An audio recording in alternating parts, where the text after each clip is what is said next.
Hello, everyone, and welcome to SCORE Fairfield County's live webinar on trademarks for creatives. This is actually the fourth in a four-part series covering creative businesses. So if you've missed the previous webinars, you can always watch the recording, which is available on our website. I'm Tim Ryan, the webinar coordinator and a business mentor here at SCORE Fairfield County, and I'll be your host. Our presenter today is Cliff Ennico. More on Cliff in just a minute. Some brief info on SCORE. There's over 320 offices and 11,000 volunteers nationwide. We're part of the Small Business Administration. SCORE Fairfield County has over 130 volunteers with a wide range of industry, process, and subject matter expertise. We offer three primary value-added services to small business owners. First, free one-on-one counseling. Second, educational workshops and webinars like this one, over 150 per year. And third, extensive resources on our website, including Word and Excel templates to help you build your business plan. SCORE puts on many webinars each month. Look for future events on our webinar calendar at fairfieldcounty.score.org. Some useful information about today's event. If you have a question, please use the chat window at any time during the presentation. It is located in the lower part of your screen. Our webinar will end at 1 o'clock to respect your time. The session is being recorded and the link will be available on our website within the next couple of days. Now, our speaker. Cliff Ennico is a nationally recognized authority on legal issues in small business and is best known as the former host of Money Hunt, the PBS television series. His weekly business advice column appears in dozens of major newspapers and small business websites throughout North America. He's a frequent contributor to Entrepreneur magazine and other small business magazines, has hosted over 100 videos on YouTube, and is the author of 16 books on entrepreneurship and career management. Welcome, Cliff. I'll turn it over to you now. Hey, great, Tim, and thank you for the great introduction as always. As Tim pointed out, this is the last in a series of four programs that SCORE has put on for creative folks that have creative businesses. The previous three programs you can catch on the Fairfield County SCORE website at any time at fairfieldcountyscore.org. Our first program was by me and basically introduced the whole subject of treating your creative lifestyle as a business. The second program was hosted by my very good friend Randy Spina on marketing the creative business. And then last week's program, which was the third in the series, talked about copyright basics, which is very important to any creative business. Today's topic is going to be of interest to some of you. It may not be of interest to all of you, but it's something that every creative person in business needs to know about. Anybody who creates content, anybody who creates IP has to know a little bit of something about trademarks. Tim did say that I was a lawyer, and this is my proof right here, this slide. We always tell you what we're not going to do before we tell you what we are going to do. The more important disclaimer is the second one. There's a very big difference between giving out legal and tax information and giving out legal advice. Legal information is, hey, here's what the law is all about, and that's what we're going to be doing in today's program.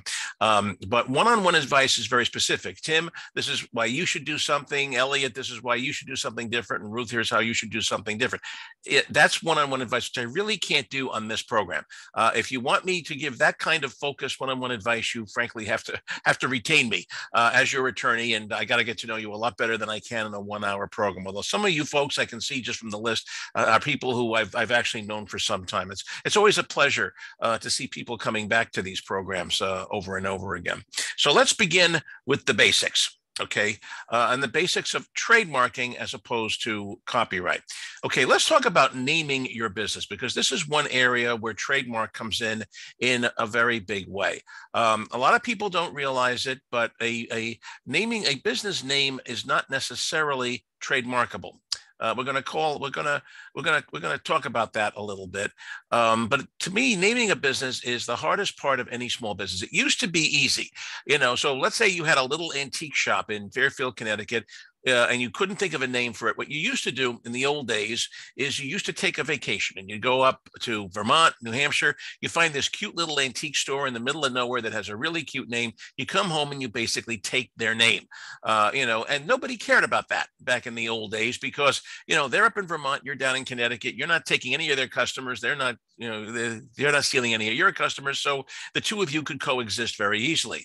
Thanks to the internet, that is no longer the case. That cute little Vermont antique store is now flibbertygibbetantiques.com. It's selling on eBay, Amazon, and Etsy to customers in 56 different countries around the globe. And they will be very, very upset if they see you using the exact same name for a similar product or service. So trademarking, I always tell clients, when you're looking to pick a business name or a name for a product line or service line, try to see if it's trademarkable, because that could be, the brand name could be one of the most valuable assets that you have. There are 5 questions you need to ask here. Is the name memorable? Does it stick in your head? Clifford Ennico is a great name, but it doesn't stick in people's heads all the time. You'd be amazed how many people who have known me for years misspell my name when they send me, letters and stuff in the mail. It still happens after years. If I'm going to do something that's going to build a brand, I have to have a name that's a little bit more memorable. Can you get a registered trademark for it? The R in a circle. That primes and beats everything that's out there. If you have an R in a circle, you have the right to stop anyone from using that name for the same or a similar product or service. Next question, can you get the website URL, preferably the .com? I mean, I have nothing against .orgs, .infos, .cliffennico. They allow you to have a gazillion extensions now, but the .coms are still the ones that get the best traffic on the search engines. That's the ones that the search engines are looking for and tend to get the higher placement with at least the major search engines, Google, Yahoo, and those.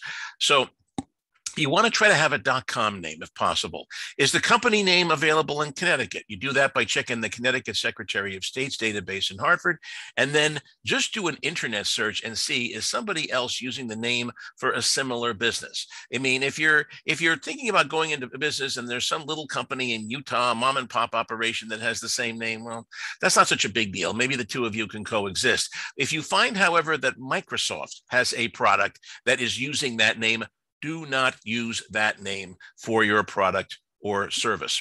Okay, that talks about company names. A company name is not necessarily a trademark. We're going to talk about that in just a minute. What is a trademark? Well, a trademark has nothing to do with ownership. A lot of people get this wrong. They say, well, when you have a trademark, you own the name or the name or the mark.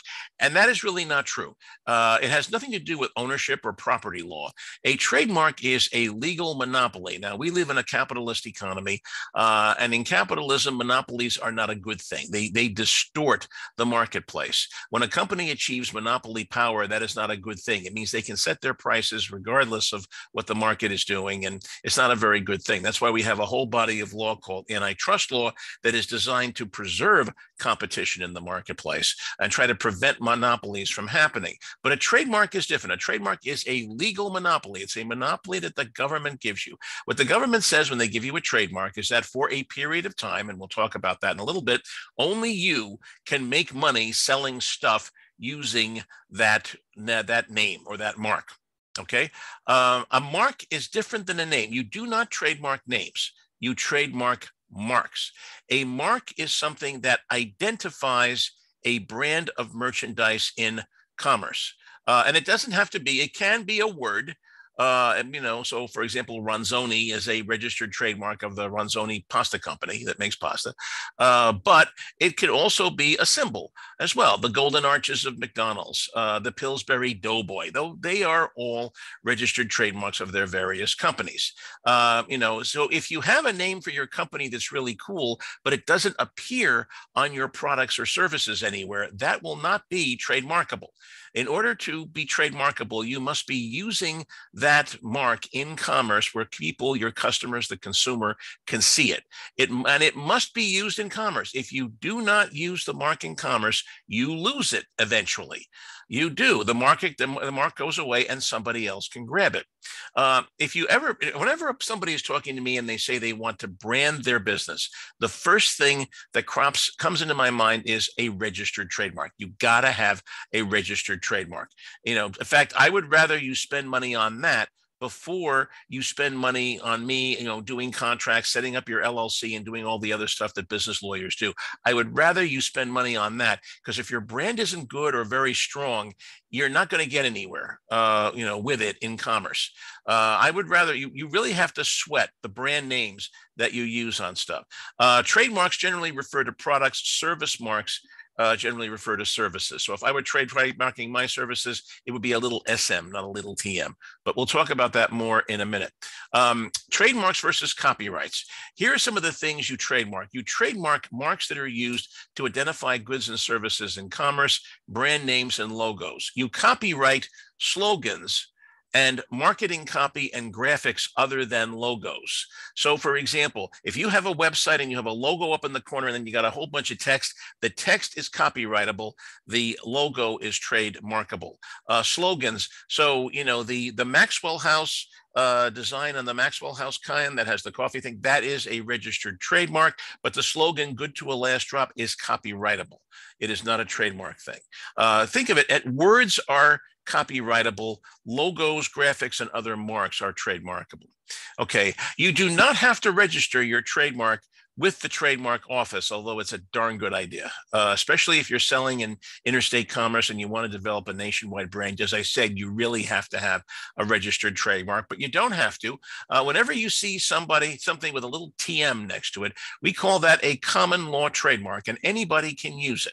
What the little TM or the little SM for service mark means is, look, I really don't know if I can trademark this or not, but I'm treating it as if it were a trademark. So if I see you using the same name for a similar product or service, I'm going to come back. I'm going to get my cousin Vito. We're going to come after you with baseball bats. That's basically what the TM means.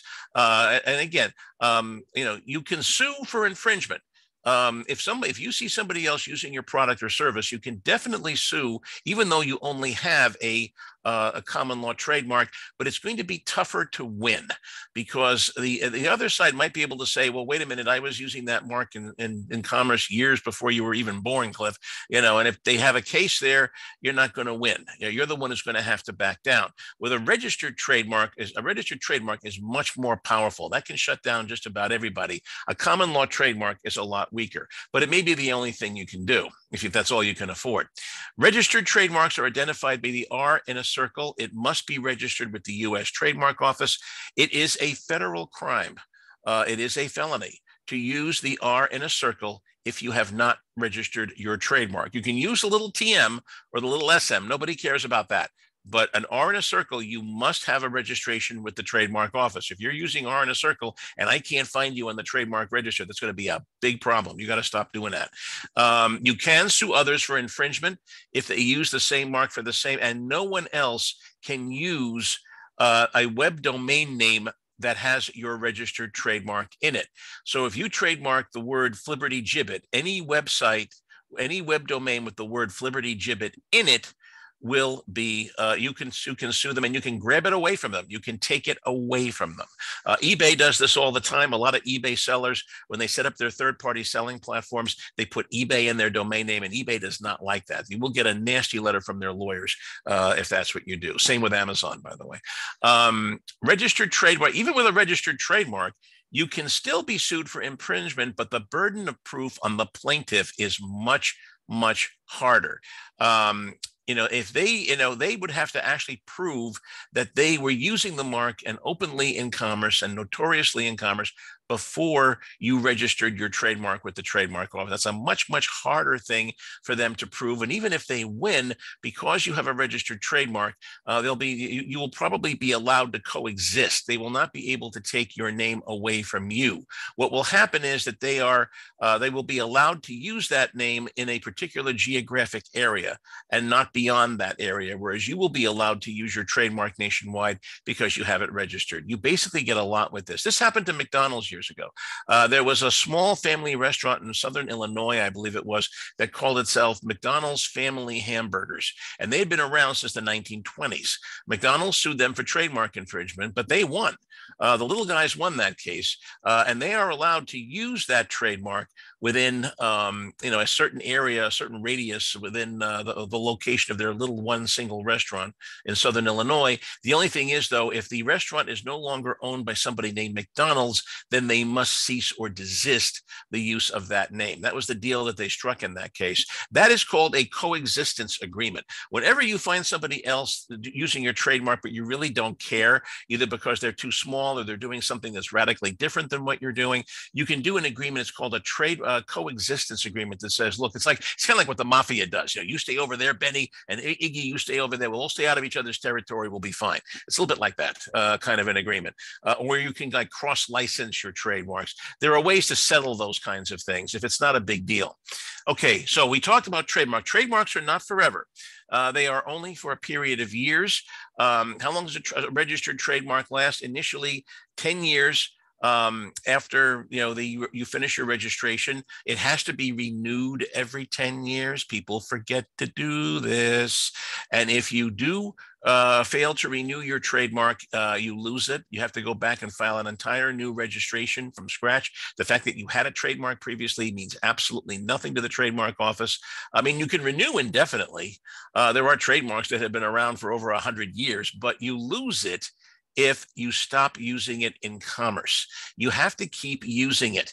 If the trademark says, hey, by the way, it doesn't seem like you're using this mark in commerce, please provide proof that you've used it within the last 6 months. You have to come up with that.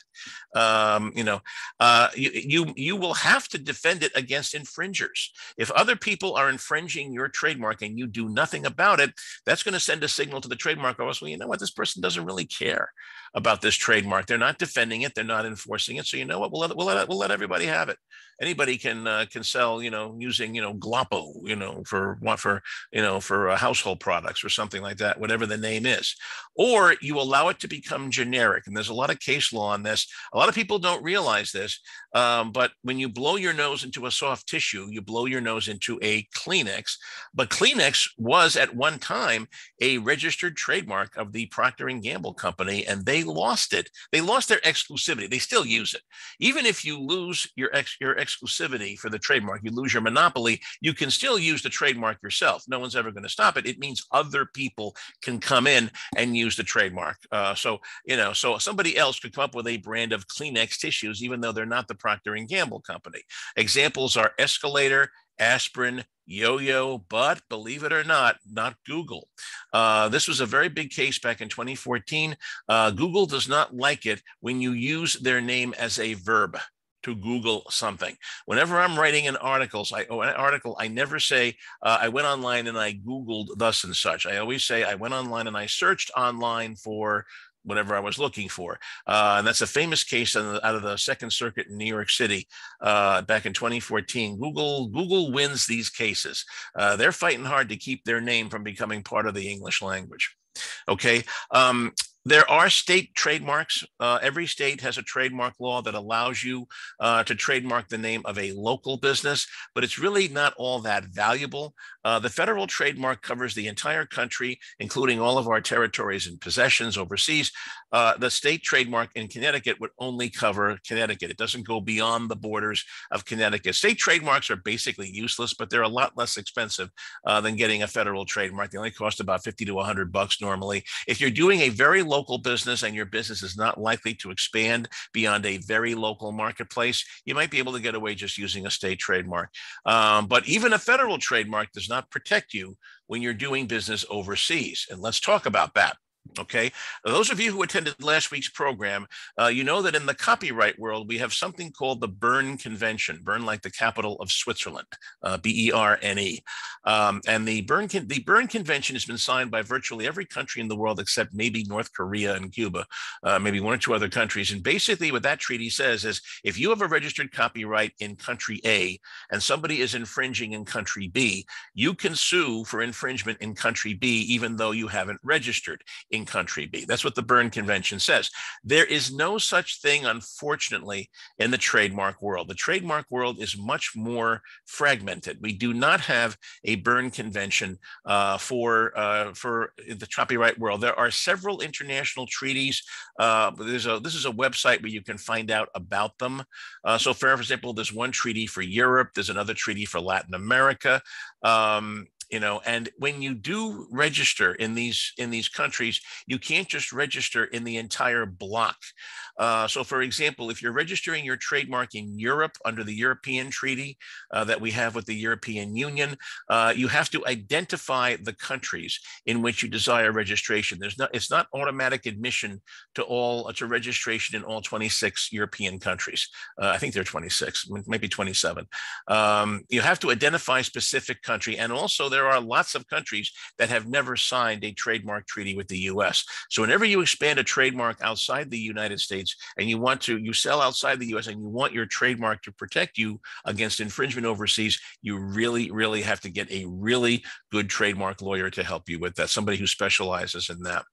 All right, so now, how do you choose a name that is trademarkable? Okay, this is step one in determining the trademark process. The trademark office will not register your trademark if it is not trademarkable, and they have very strict rules about this.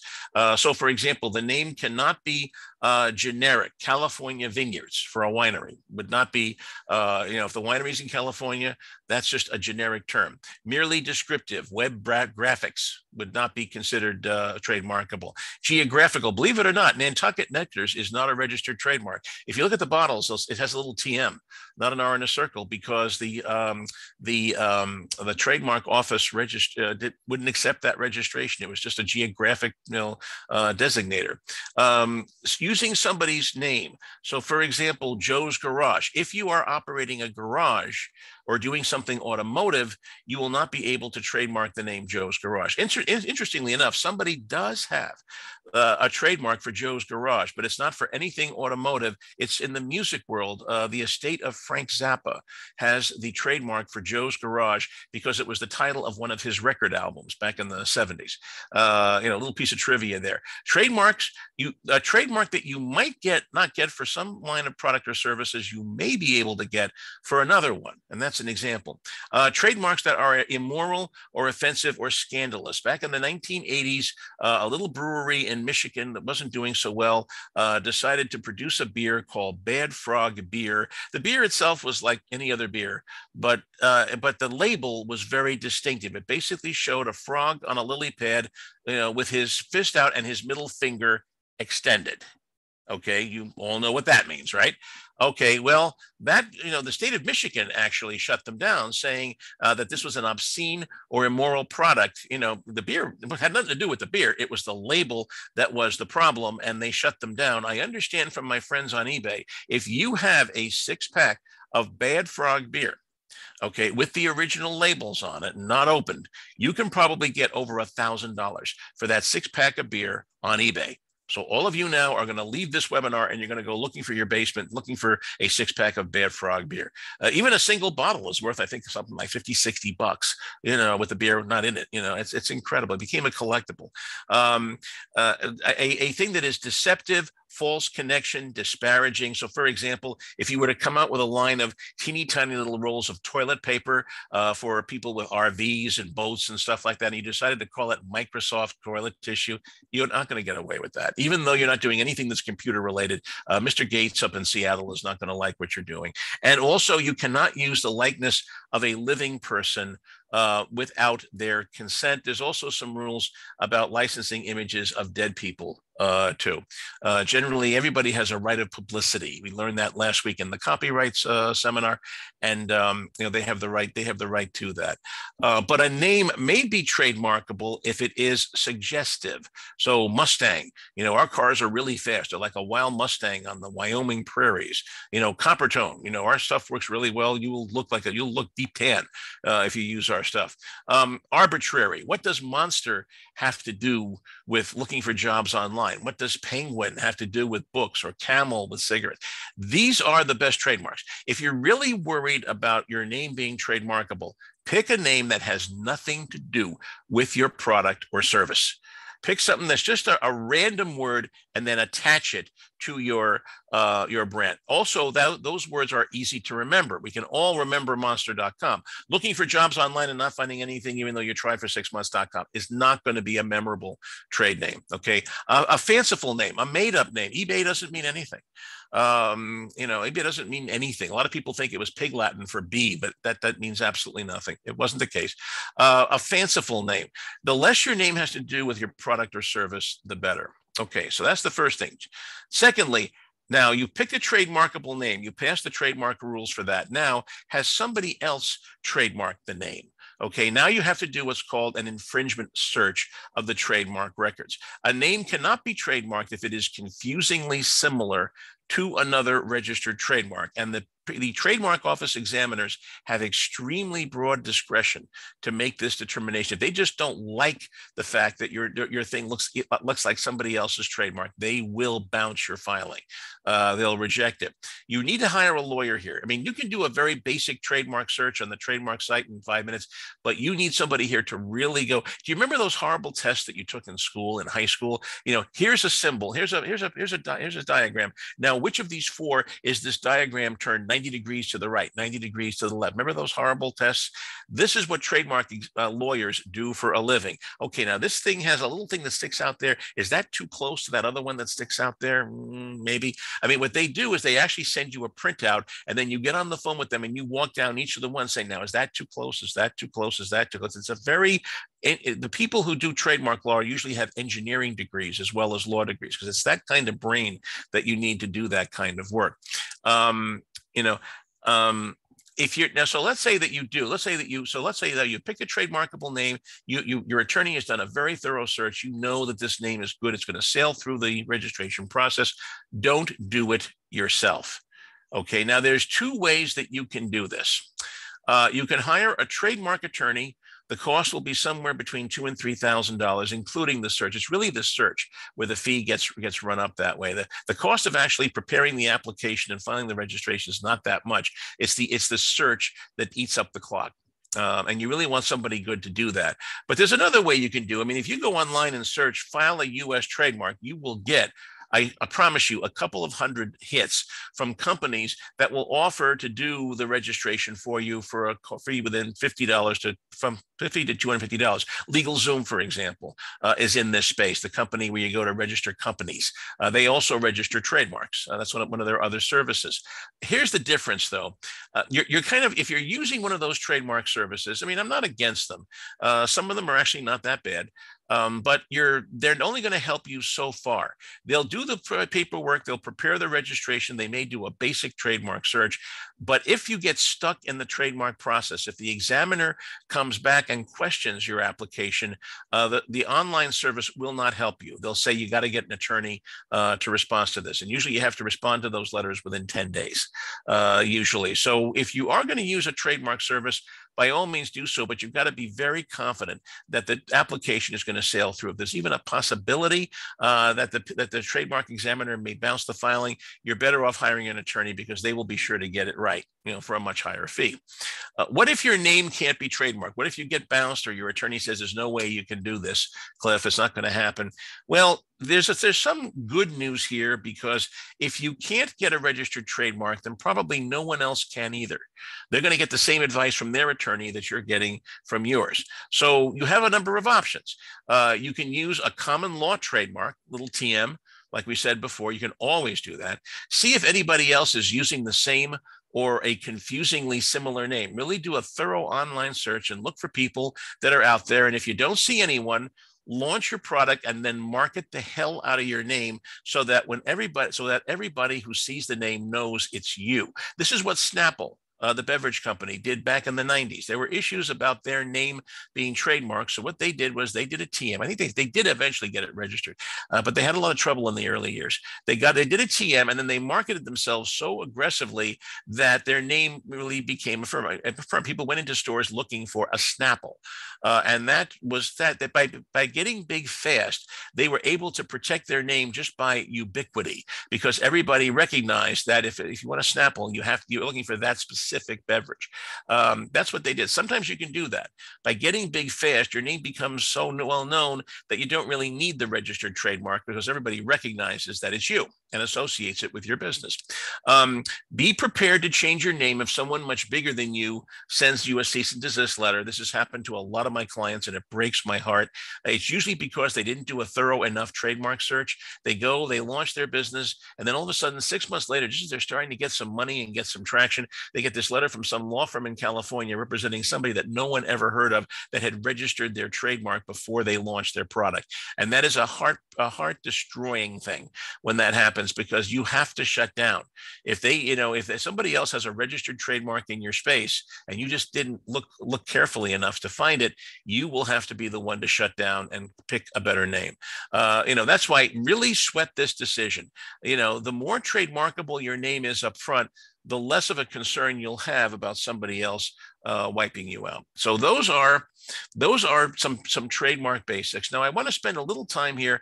I know we have a lot of graphic designers on this program. We've been using the word logos and sort of flipping it back and forth a lot. But I want to drill down just a little bit here and talk about logos as trademarks. And how they work, because many of you, if you're graphic designers, you're going to be designing logos and other corporate images for your clients. And the question is always going to come up, is this trademarkable? Okay, so let's first of all talk about what a logo is. A logo is a type of trademark that consists of a design that is generally used by a company or person and placed on its products or printed material related to its services. Okay, a logo is a type of trademark. It has to be used in commerce. It has to appear on your products and services in some way. But it is specifically a design. It is not a collection of words. When you search the trademark office online, you'll see they have two separate areas, one for searching word marks and one for searching graphic marks. And you always should search both, of course, when you're looking to see if somebody's out there that could be a potential infringement. The logo may be a design by itself, a design with letters or words, or a design consisting simply of stylized words or letters. So for example, eBay, just the letters EBAY, is not a registered trademark of eBay Inc. in California. What eBay Inc. claims as their trademark are the letters EBAY in primary colors in a certain sequence, red, green, blue, yellow, and in a certain font. If you are using that, you are infringing their trademark. But if you're writing a book, for example, or a paper, and you're just using eBay as a word, in plain black letters, without any distinction, that will not be considered an infringement of eBay's trademark. They're very specific about that. If you look on their website and their users agreement, they're very specific about what you can and cannot do with the word eBay. But they're actually pretty generous. They will let you, let's put it this way. I'm the author of 3 books about selling on eBay. I have to use the word eBay in the title. I can't just write a book about eBay and not use the word eBay. It doesn't make any sense. I'm helping them build their marketplace, so they better let me use it. Okay. Some trademarks consist solely of letters or words without any design, but these would not be considered logos. A logo always has a design, a graphic element to it. There are 3 types of logos. There are font-based logos. These are words or initials with a distinctive font, like the eBay trademark. Illustrative logos, graphics that illustrate what a company does. So a picture of a brush for a house painting company would be an example. Abstract logos that have nothing to do with anything, like the Nike swoosh or the McDonald's golden arches. Generally speaking, the more abstract the logo, the more likely it will be trademarkable. So the picture of a brush for a house painting company is not going to be a very strong trademark. Anybody who's involved in painting is going to think about using a brush as part of a logo. And, I think virtually everybody does. You're not being very creative if that's what you're doing. Okay. This is the big thing here. Should you help your client figure out if their logo is trademarkable or not? Okay. This is a tough decision. And you will be asked this, by the way, by some of your clients. Listen, I really want to know, what's trademarkable. I really want you to know when you do this design for me, I want you to give me some assurance that this is going to be trademarkable. Now, if you're just designing, that is not your responsibility. That is the client's responsibility. And when you do your consulting agreement or your independent contractor agreement with the client, you should make this crystal clear to the client. While you will certainly do some basic looking around just to make sure that nobody else has this, you cannot make any kind of warranty or representation that the logo will be trademarkable. It is up to the client and their attorneys to make that determination. First of all, make sure you ask up front if the client wants a trademarkable logo. And if they say, no, we don't really care about it, then the language then you desperately need that language in the client that says, I make no warranty about this being, about the logo or name being trademarkable. Even if the client doesn't, good customer service may dictate that you do a quick and dirty trademark search if time and budget permit before recommending. If you do a logo for somebody and it's exactly the same as the McDonald's Golden Arches, or it looks a little too much like Mickey Mouse, Disney is very protective of its trademarks.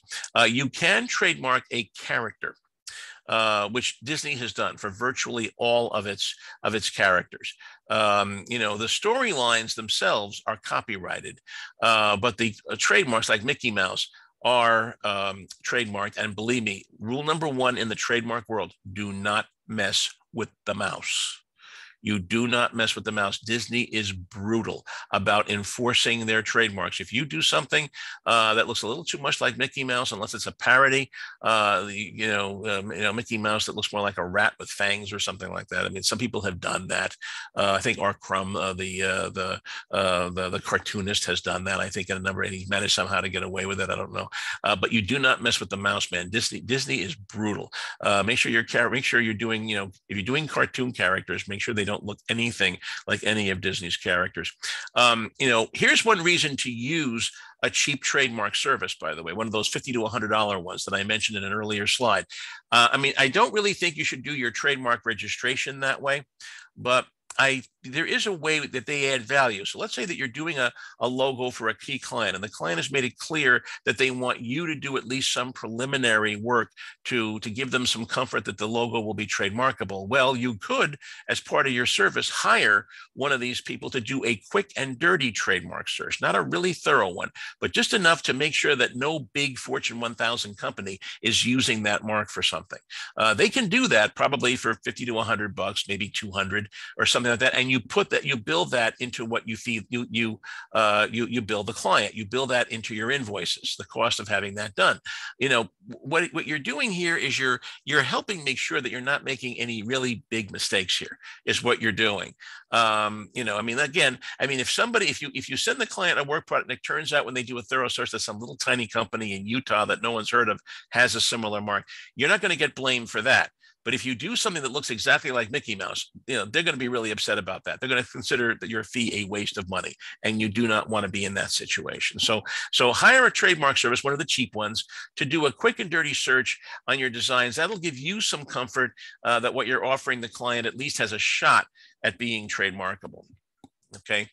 So now, how do you do a trademark search for logos? All right. You know my answer. Don't do this yourself, okay? But I'm really going to try to be very persuasive here. Okay, first of all, you have to go to the trademark website, which is uspto.gov, the U.S. Patent and Trademark Office. Please, whatever you do not go to uspto.com. It's uspto.gov. If you go to uspto.com, there are a lot of things going on there that you don't want to be a part of.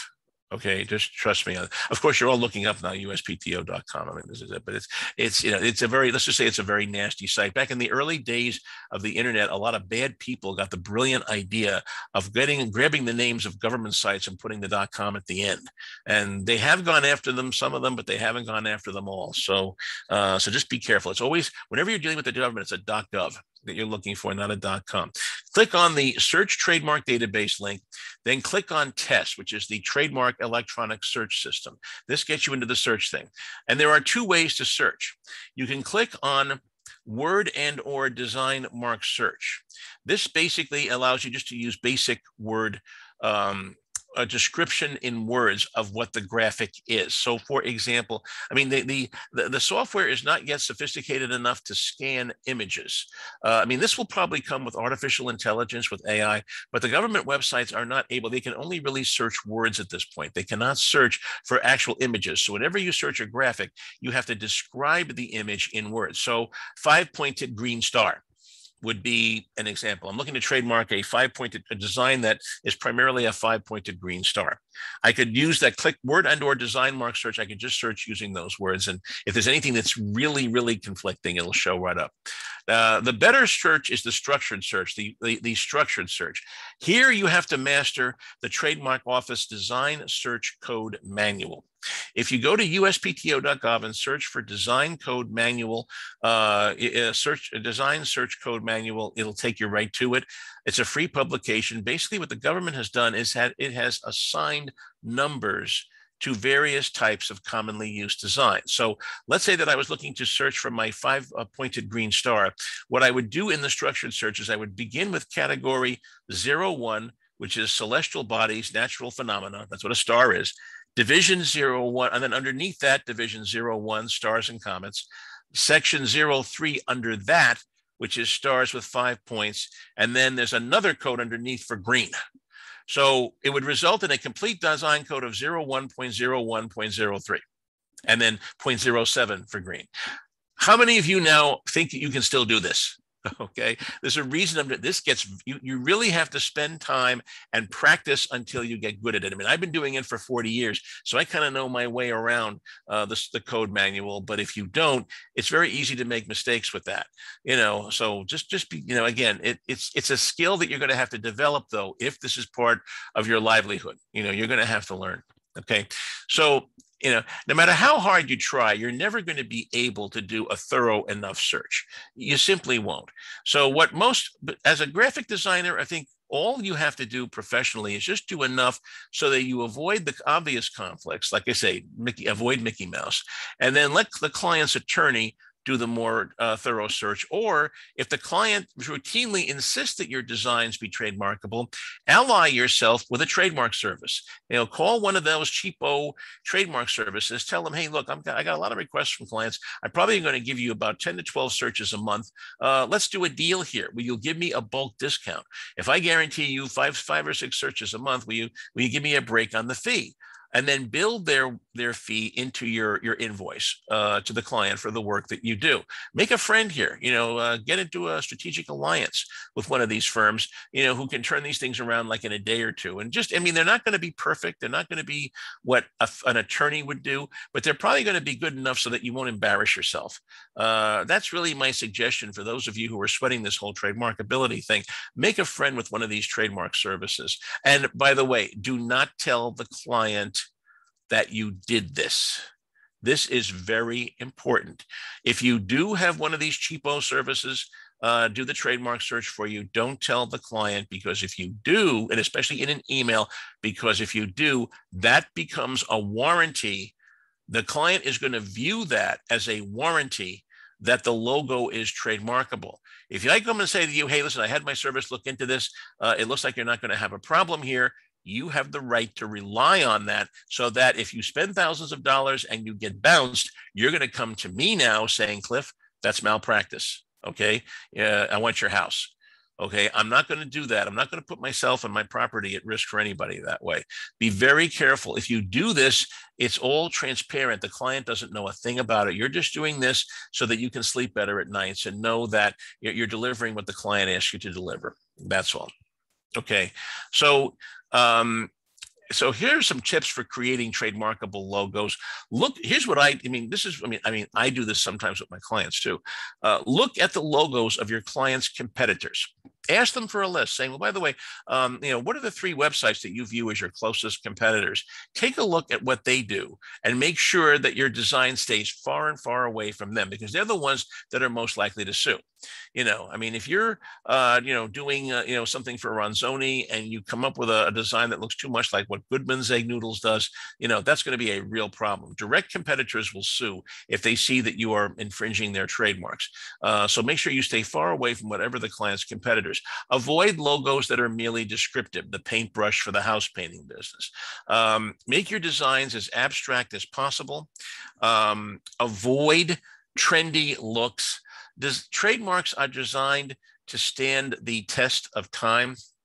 So a lot of things that look beautiful 20 or 30 years ago look like garbage today. They really look dated.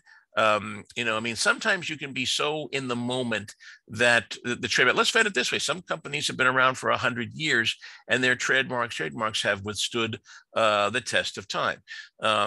Things change over time, as we all know.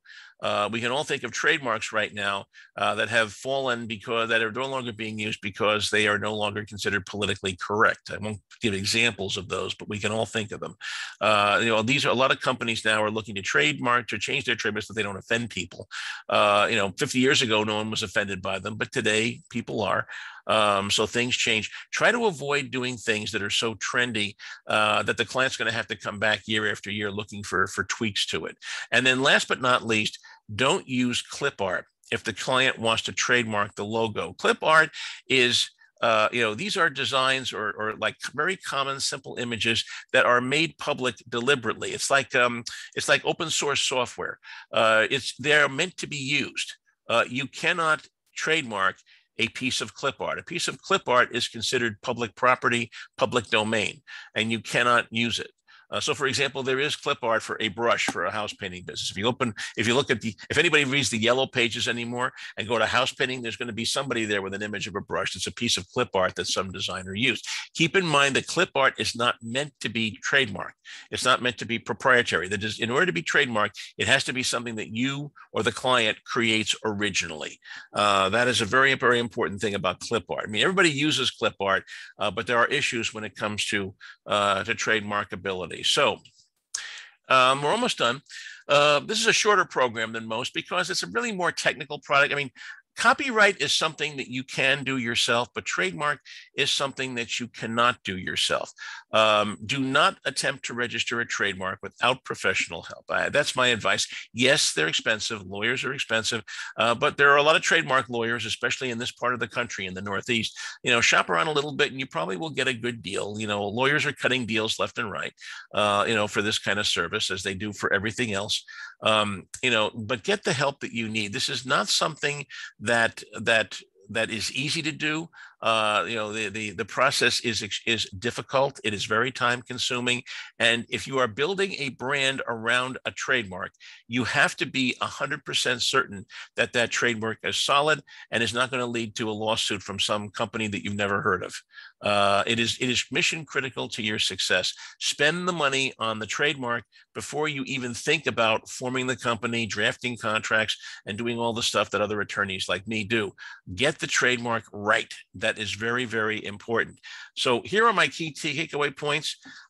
Pick a name that is trademarkable, memorable, and I don't know if this is a word, domain nameable.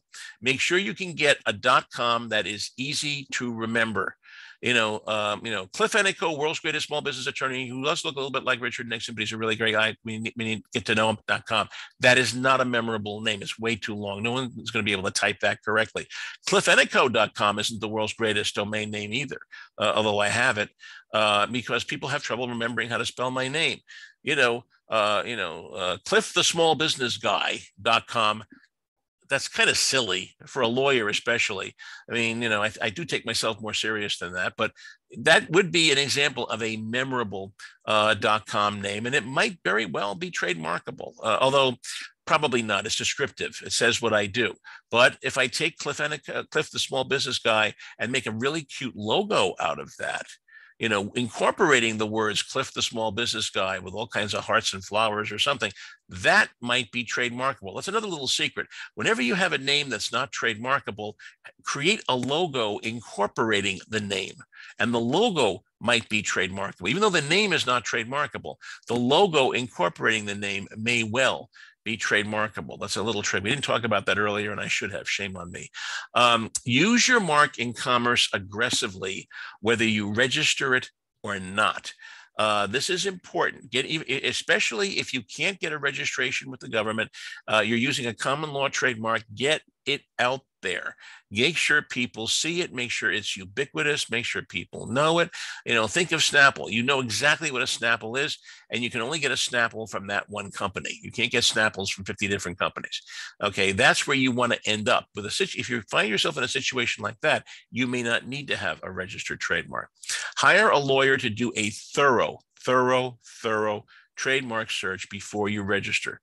Don't just rely on the PTO website or what some $50 trademark service did. Be prepared to spend $1,000, $2,000, maybe more if they have a lot of hits. Although usually most trademark attorneys, if you have too many hits, they'll try to keep the cost down by saying, you know what, I got over 500 hits on this. Let's not go this way. Come up with another name, come up with another logo. I don't want to spend your money, waste your money walking through 500 potentially infringing marks, because there's probably going to be one or two that are exactly what's here. So let's save you some money. Come up with another name. We'll try that one, see how it works. A good trademark lawyer will do that and not waste your time. Do not attempt to register a trademark without professional help. And when designing logos for clients, consider working with a trademark service so that you don't have to do the searches yourself. Cut a deal with one of these $50 to $100, a shot trademark filing companies, and see if you can cut a deal where if you guarantee them so many searches a month or whatever, they'll help you avoid making mistakes and deliver something to the client that they might be able to trademark. Again, no guarantees. So that's the end of my prepared remarks. This is all of my contact information, where you can find more information about me.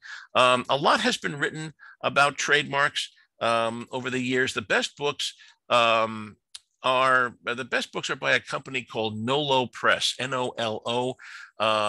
I didn't do a suggestions for further reading slide for this program, but there's a book. I know they have a book called Trademark Basics, Introduction to Trademark. They have a step-by-step guide to how to do a trademark search. And these are all books that are under $50. They're well worth it. They're well written. They're usually written by attorneys, but they're written in plain English. That's Nolo Press, NOLO.com is their website. Those are the best books that are out there. Or search on Amazon. There's a billion books about how to do trademark searches, but this is not something that you should do yourself. Again, copyright is something you can do yourself.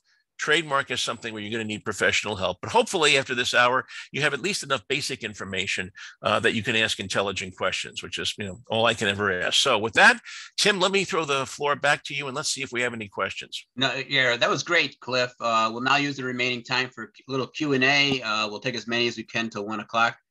So please submit them via the chat feature in the lower portion of your screen. The first question had to do with Cliff's tips, and don't tell the client that you did the trademark search. Darlene's just asking, what if the client asks you if you use a trademark search service? The short answer is fudge it. Is what I would do. First of all, I don't think the client is going to ask the question unless they specifically asked that you do some research on whether or not the logo is trademarkable, and number two, you said something about this. You said something like, well, I did it, just so you know, as part of this, I always do a very basic trademark search, but I wouldn't even say that because again, that becomes a warranty to the client. Whenever you say that, they're going to relax at that point. They're going to say, oh, Cliff's looked into this. He's done this. He's done the search, so I don't have to. I don't have to spend, my attorneys wanted to charge me $3,000. I don't want to use him. Cliff says that that's good enough for me. He does all these programs for SCORE. I believe what he says. Okay, that's an example, by the way, of the difference between legal information and legal advice. Okay, please do not send me your graphic and tell me, hey, Cliff, is this trademarkable? I'm going to have to charge you some money for that. Please don't do that to me. What if you're a musician What if on a simple trademark search you find a similar name, but it has been abandoned? Is that name too risky to use even then? Okay, this gets very tricky. Generally speaking, if a trademark has been abandoned, it's because the company that filed for it did not renew it within the 10-year period. They forgot to file their renewal. They are probably still using the trademark in commerce, and they just don't know that they have lost. It's not like the trademark office sends you warnings when you're getting ready to expire, when the 10-year renewal period is coming up. They don't do that. So you can lose a trademark by not renewing it and not even know about it. So what you have to do here is you have to really search and find out, is the trademark still in use? Is the company still in existence? Is the product still in existence? You know, you really have to do some homework here, because if it is, I mean, even though the trademark has expired or been abandoned, the company still has the right to use it.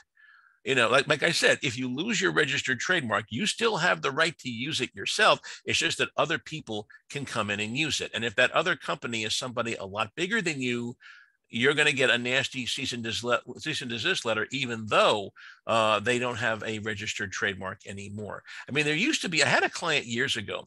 I don't know if he's still around, but he actually used to do this. He would actually go up and find old trademarks, like from the 1800s that had expired a long time ago. And then what he would do is he would buy them and then try to sell that. He would actually file a new registration for them and then try to register them with another company. But even he got into trouble with this, because there are a lot of companies out there that reproduce old advertising. There's actually a company out in Las Vegas called Pastime Auctions, Tyme auctions.com, that specializes in old advertising stuff from the 1800s and early 1900s. And they sometimes do reproductions of these, and even they get into trouble sometimes because the company is still around and they're still using it. They don't use it as aggressively as they did 50, 60 years ago, but they're still using it. You know, so even that can create some trouble. So really do a thorough search before you take the risk. You're rolling the dice in Vegas. Whenever you take somebody else's abandoned name, you're rolling the dice in Vegas. Make sure that nobody, that company, that person is still not around. We have another question here. What if you're a musician? I knew the Frank Zappa thing would get at least one musician here. Can you trademark your name? The answer is you sometimes can. If it's very, very distinctive, you might be able to. I really don't know if Frank Zappa trademarked this name. That's a good question. I've never looked that up. I believe he did. That was not his real name. His real name, as I recall, was Zaffaroni. It was a long Italian name, but he just liked Frank Zappa because it was just a lot cooler, you know, for him. You might be able to trademark a pseudonym. If the name is really unique and distinctive, you might be able to, but you must use that name in commerce. You know, so for example, David Bowie, that was that his real name? I don't know. I should say that. I don't really know if that was David Bowie's real name. I don't know if it was or not. But a lot of people simplify their names or do whatever. And if you do become recognized, you may be able to trademark your name. What you will not be able to trademark is the look and feel of your music or your art or what you do. There was a famous artist, or what was his name? He was very popular back in the 70s and 80s. He did these I found them very kitschy. Landscapes of like cottages in the woods with the sun dappling on the roof of the cottage. He was very well known for this particular type of image. And he tried to trademark the look and feel of his paintings. And it was a long battle. He battled with about 10 or 15 years with the trademark office, and they would not let him do it.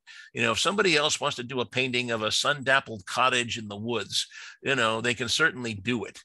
You know, there was nothing unique or distinctive about that. I mean, and he did have a study. He had a very recognized style. You could recognize it right away.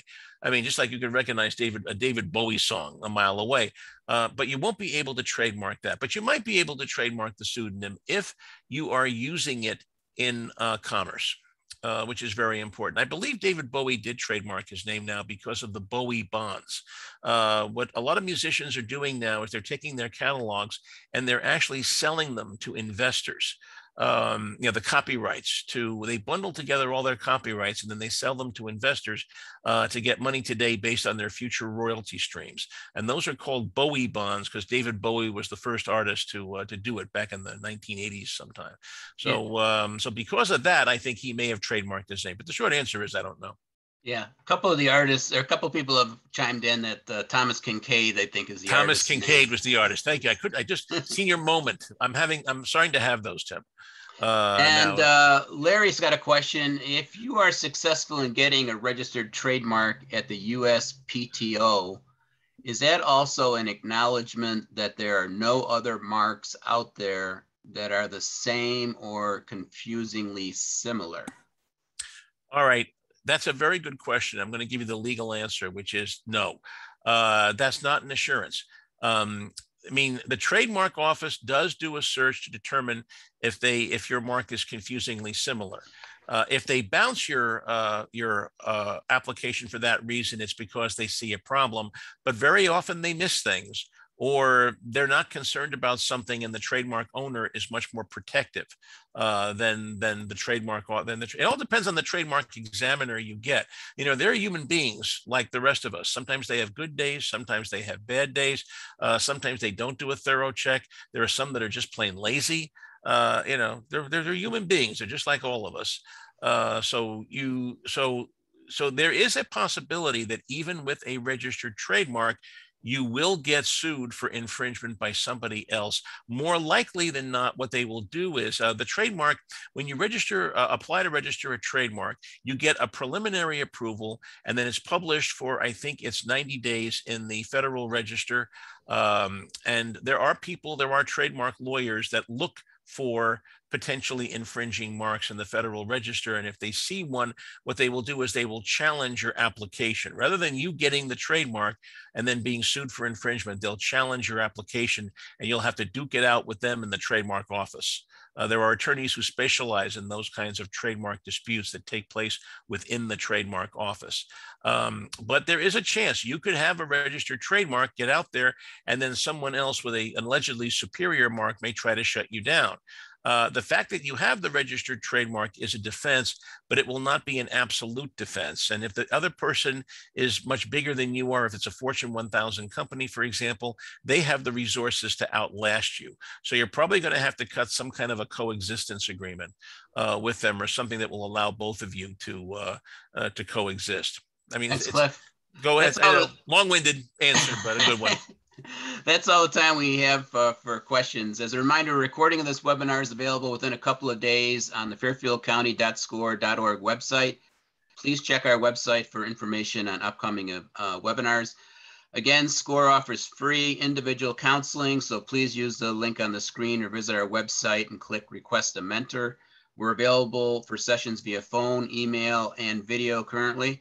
Also, please fill out your evaluations that will be sent shortly. On behalf of SCORE, I'd like to thank you all for attending today's SCORE live webinar. In closing today, a big thank you to Cliff Ennico. Thanks, Cliff. That was great. Thanks. Always a pleasure. It's always a pleasure to be of service to SCORE.